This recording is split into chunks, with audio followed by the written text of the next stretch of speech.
আসসালামু আলাইকুম। আমি বাংলাদেশের লাইসেন্সভুক্ত একজন পেশাদার ড্রাইভার।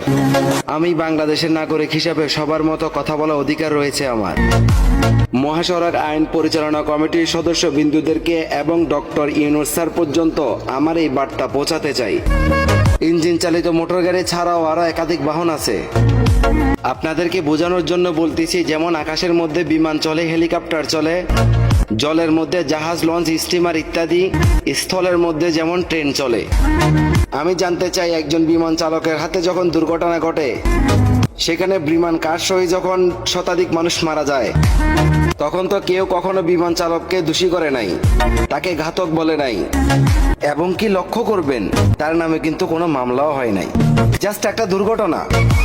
একজন রেলওয়ে ড্রাইভার যখন রেল চালানোর সময় পিছনের বগিগুলো ছিটকে পড়ে যায়, দুর্ঘটনা ঘটে, শতাধিক মানুষ যখন ওখানে মারা যায়, তখন ওই রেল চালকের কোনো মামলা হয় না, তাকে কেউ ঘাতক বলে না।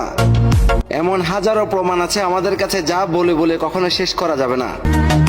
আর আমরা যখন মহাসড়কে গাড়ি চালাই, ব্রেক ফেল হয়ে দুর্ঘটনা ঘটলে কিংবা চাকা বাস্ট হয়ে দুর্ঘটনা ঘটলে, সড়ক ব্যবস্থা ভালো না থাকার কারণে দুর্ঘটনা ঘটলে, ড্রাইভারদেরকে কি বলা হয়? ঘাতক। বিমান চালক, ট্রেন চালকের হাতে যদি দুর্ঘটনা ঘটার পরও যদি তাদের নামে মামলা না হয়, আমরা তো তাদেরই মতো একজন পেশাদার ড্রাইভার, লাইসেন্সভুক্ত ড্রাইভার, তাহলে আমাদের নামে কেন মামলা হবে? আমি জানতে চাই, আইন যদি সবার জন্য সমান হয়, তাহলে আমাদের জন্য আইন কেন ভিন্ন হয়? নির্যাতিত মোটর শ্রমিক ড্রাইভারদের উদ্দেশ্যে কিছু বলতে চাই। এই ভিডিওটা সর্বোচ্চ শেয়ার করে ডক্টর ইউনূস স্যার পর্যন্ত পৌঁছানোর দায়িত্ব কিন্তু আপনার।